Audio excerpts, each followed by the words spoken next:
Nabi Isa nggak punya bapak. Kok bisa lahir? Ketika lahir diberi selamat oleh Allah Subhanahu wa Ta'ala. Ada 2 kali. Paham?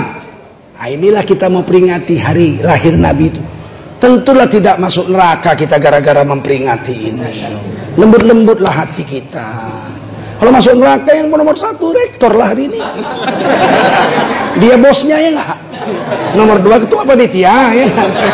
Nomor 3 dokter Deddy Iskandar lah sponsor. Nomor 4 akulah penceramah. Kalian nyusul belakangan. Jangan begitu. Mau buat, tak mau diam, ya kan? Sebab peringatan Maulid bukannya wajib, bukannya sunat, boleh saja, ya kan? Tapi kalau kita peringati begini, ngaji, tidak ada musik-musik, nggak ada joget-joget, masa nggak berpahala? Kita di sini memperingati keagungan Nabi dengan taklim. Kata Nabi, la yaqudu qaumun yadhkurunallah illa hafathumul malaikah. Kalau orang duduk rapat-rapat membicarakan kehebatan agama, ingat sama Allah, dirangkullah dia dengan malaikat-malaikat sampai ke langit dunia malaikatnya. Lebih banyak malaikat yang hadir dari orang yang hadir hari ini. Kemudian wa ghasiyatuhumur rahmah, diberi kasih sayang rahmat. Wa nazalat alaihimus sakinah, dapat ketenangan jiwa. Wa dzakarahumullahu fiman indahu, disebut nama kita satu-satu di langit oleh malaikat sehingga kita terkenal di langit. Yang terakhir yang paling hebat, begitu kita mau bubar, menjerit malaikat di langit, qumu maghfuran, berdirilah kamu, seluruh dosa kamu sudah diampuni oleh Allah SWT. Ini tentang maulid, muqaddimahnya lah. Sekarang kita ambil hikmah-hikmahnya. Untuk apa Nabi diutus? Walladzi arsala rasulahu bil huda wa dinil haqq. Dialah Allah yang telah mengutuskan baginda Rasulullah sallallahu alaihi wasallam bil huda, membawa petunjuk, wa dinil haqq, dan agama yang paling betul. Nah, jadi yang dibawa Nabi itu petunjuk dan agama yang paling betul. Huda, petunjuk. Petunjuk terbaik petunjuk Nabi. Dan kalau kita ikuti apa yang Nabi buat, apa yang Nabi bilang, distempel di Quran. 1 gerak 10 pahala. Itu tidak ada pada orang lain. Laqad kana lakum fi rasulillahi uswatun hasanah. Sungguh telah ada pada diri Rasul Allah itu contoh teladan yang hasanah jika kamu ikuti untukmu, orang beriman.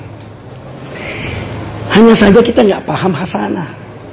Kita selama ini, pikiran kita ini kan duit.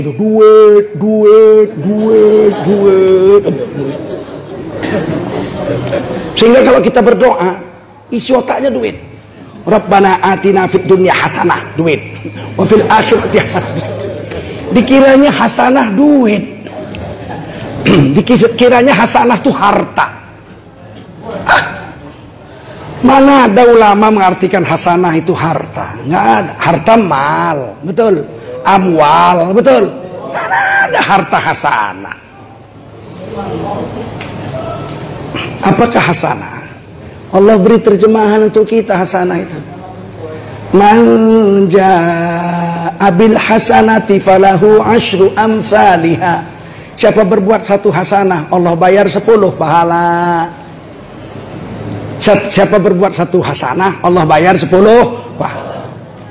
Hasanah itu ada pada diri Rasul Allah. 1 kali ikut dapat 10. Itu Quran yang bilang. Hasanah itu 10 pahala. Hadis pun bilang begitu.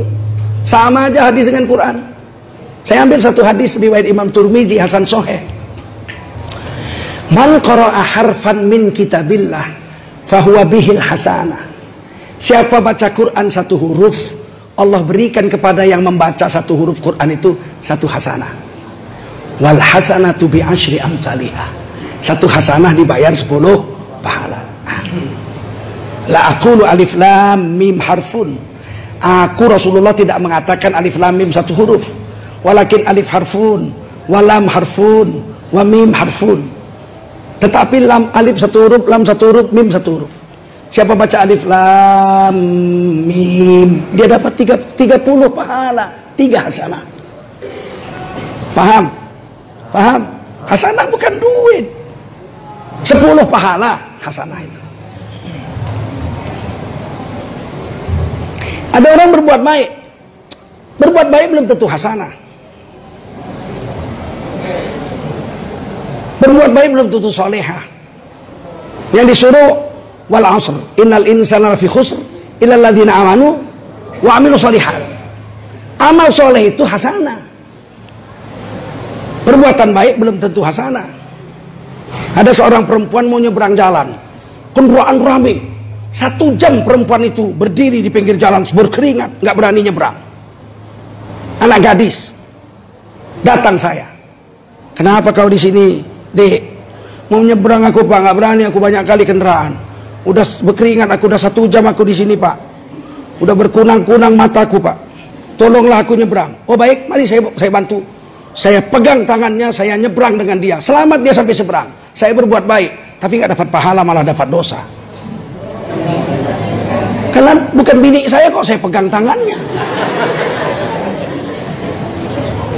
Paham? Di pandangan manusia itu berbuat baik, betul. Di pandangan Allah berbuat maksiat. Yang disuruh bukan berbuat baik. Yang disuruh berbuat hasanah, berbuat amal ini yang salah ini sekarang nih, pembesar-pembesar negeri ini, profesor-profesor bodoh-bodoh hari ini.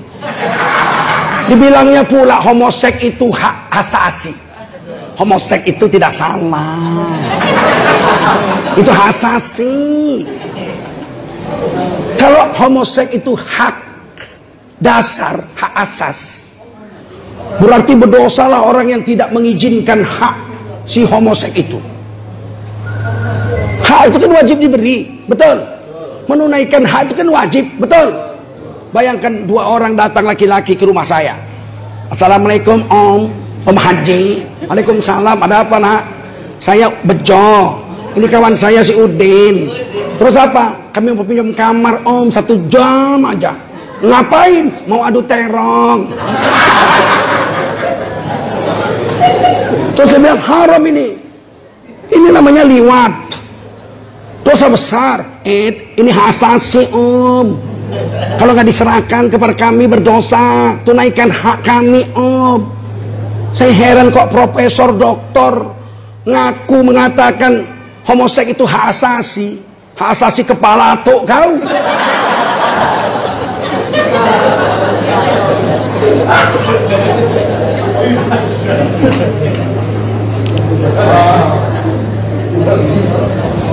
Kita disuruh berbuat amal soleh, berbuat hasanah. Dan hadis ini membantah pendapat orang yang mengatakan baca Quran nggak berpahala kalau nggak tahu artinya. Saya pernah beberapa kali dengar Ustadz ceramah begitu. Bapak-bapak, ibu-ibu, tidak usah baca Quran. Kalau tidak tahu artinya tidak berpahala. Ini nabi baru nih. Turun di Tanjung Morawa. Rasulullah mengatakan siapa baca alif lam mim dapat 30 pahala, 3 hasanah, betul? Siapa yang tahu arti alif lam mim? Ada yang tahu? Ini Ustadz tahu? Ada yang tahu? Rektor tahu? Alif lam mim tak ada yang tahu artinya. Nabi Muhammad pun tak diberitahu. Yang tahu arti alif lam mim hanya Allah. Tapi Nabi mengatakan siapa baca alif lam mim meskipun tidak ada yang tahu artinya dapat pahala 30. Tiba-tiba ada orang bilang nggak usah baca Quran kalau nggak tahu artinya nggak berpahala. Kan Nabi baru berarti. Jadi ngaji ini mesti lurus-lurus. Ngaji ini nggak bisa ngarang-ngarang. Ngaji ini mesti berguru. Saya berguru. Kecil saya SD belajar dengan guru-guru Muhammadiyah. Saya sempat kenal dengan Buya Bustami Ibrahim, ulama paling besar Muhammadiyah. Beliau ngajar kitab I'anatut Thalibin, kitabnya madhab Syafi'i. Ya. Buya kok ngajar I'anatut Thalibin ini kan kitabnya orang-orang madhab Syafi'i. Kita kan Muhammadiyah nggak bermadhab. Apa kata Buya Bustami Ibrahim almarhum? Muhammadiyah nggak punya kitab, nak. Mau belajar agama ya pakai kitab. Kitabnya ya ini. Ah udahlah, belajar.